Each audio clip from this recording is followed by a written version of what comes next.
We're starting with the image of Yoda. Welcome to the Distracted Mind. I was inspired by a very interesting book which you've all got to read. I'll give you the source to it in a moment. Gazelay and Rosen from 2016. The image of Yoda. We have an ancient brain in a modern world, distracted by technology. We've evolved over millions of years, but now we're living in this high-tech world which makes it very difficult to concentrate. So that's why I have the image of Yoda. He's got his headphones off, he's got his ears, he's listening, he's tuned in. How can we modify our behavior to minimize the negative impact that technology can have on us? So we're here at the Festival Created. Maybe you're not familiar with the vision of the Creative Business Department. The goal is to have a creative valley, a village. We need to be socially responsible, sustainable, healthy and creative. And Inholland says we need to be personal and close by. So I'd like to think how we can use technology in a way that is socially responsible, sustainable, healthy and creative, and can bring us personally together. So today we're going to evaluate our relationship with technology, and we're going to draft a manifesto for creative business. Okay, now we have multitasking. Our ancient brains are fundamentally vulnerable to distraction. My students can't go 60 seconds without checking their phone. We know that students who check Facebook in class have a lower grade point average. They're not present. We're constantly elsewhere. We're texting 100 times a day or more. It's now normal. It's accepted not to focus. It's to the point almost of an obsessive compulsive disorder. We know that multitasking doesn't really exist. It's task switching. Whenever you switch from one task to another, it costs energy and then you have to switch back.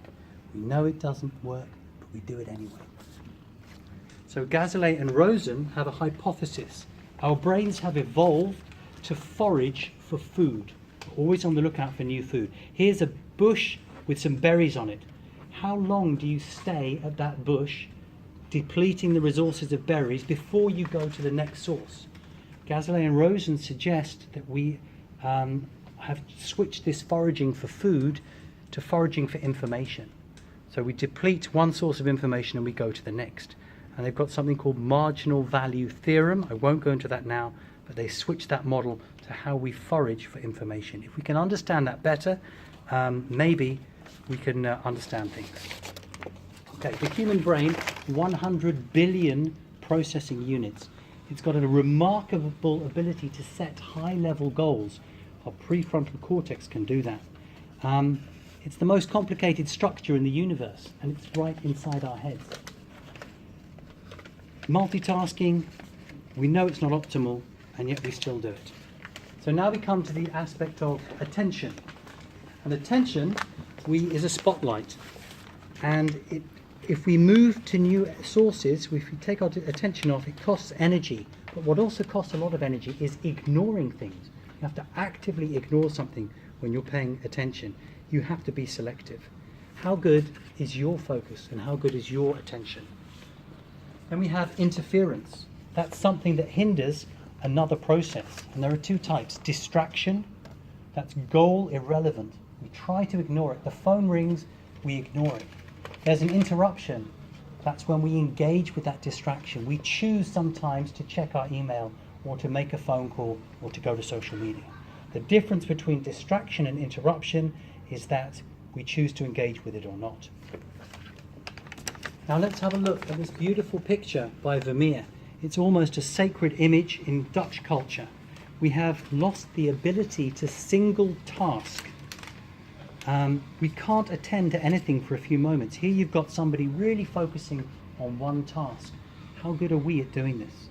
Normally, if a website takes more than 400 milliseconds to load, that's less than half a second, we click away impatiently. How good are you at single tasking? Let's have a look at the happy family. Devices everywhere. What Sherry Turkle from MIT describes as alone together. Where is the engagement? Where is the focus? We're part of the creative business. Is this how we want to communicate in our creative village? Is it healthy? We need time and space to create. We need to build strong cognitive control. Number 10, constantly shifting gaze. We're foraging for information. always looking in different places. We can't focus. We know it's not good, but we still do it. Let's have the recap.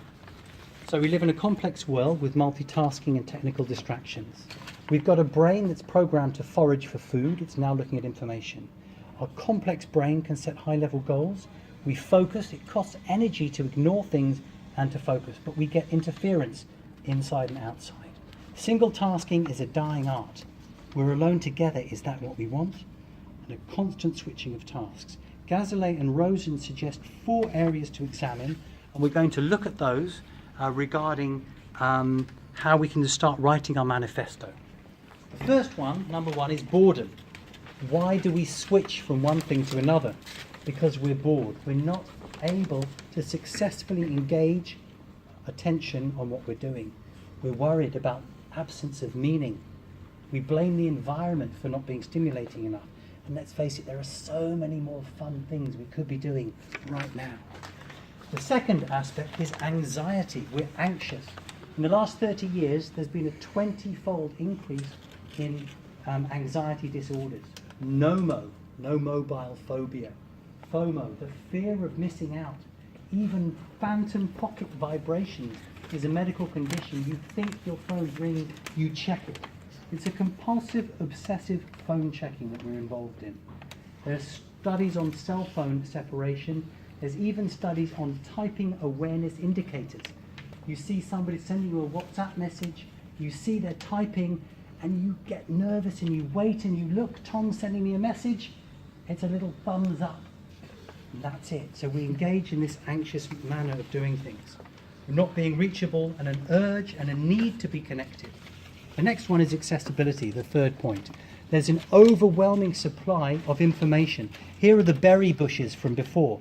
There's just a countless amount of them. The next source of information is one click away. We find ourselves in an endless click trance, a bottomless pit, zapping, scrolling down and swiping. So that's accessibility. Number 4 is metacognition.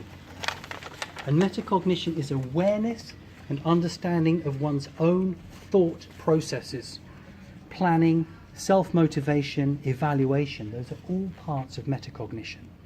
We often overestimate our productivity. We often have poor introspection. We think we're good at multitasking. We think we can do things. We're unaware of the cost it takes to switch. Everyone's doing it, so it must be okay. So let's have a recap on those 4 points. And here we go. So according to Gazelay and Rosen, there are 4 ways we can modify behavior. We can decrease boredom. We can decrease anxiety. We can decrease accessibility. And we can increase metacognition. And we're going to use these ideas to formulate the basis of our manifesto. So we need, first of all, to tune in to our own use of technology. How's it affecting us? Listen to our inner voice. I know myself, when I start watching a football match, I click every minute to see if there's been a goal. I'm starting to understand the way I'm using it, checking email. So that's what we need to do at this point, tune in. Let's have a look at some students. Who's got students? They're over here. Here are the students. This is an idealized image. Look at these students. There's no technology, active body language, they're engaged, they're focused, they're having fun. How can we create this environment in our creative village? We want to have that creativity. Number 19 is the manifesto. Who's got the manifesto? This is... Yes, there he is. We'll do it. Manifesto. We're going to script a manifesto.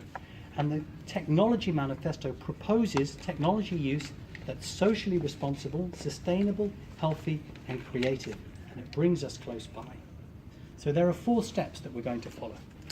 The first thing I'd like you guys to do is to think of one thing. How can you decrease boredom? Or maybe how can you decrease accessibility? Or how can you decrease anxiety? Or you might decide, how can you increase your metacognition? Once you've done that, when you've had your idea, you'll discuss it with a partner. And then we're going to ask you to write it on a sheet of paper, and in a similar sort of format, you're going to give us a short explanation that we're going to record. So that is the assignment. 21, who's got the sources, the list of sources? Here we go, over here. This is the list of sources. You have to read them all by 5 o'clock tonight. I'll provide these to you and in the handout. And if you have other sources, let me know of those. Back to the beginning where we started. So here we are. We're learning in the digital age of distraction.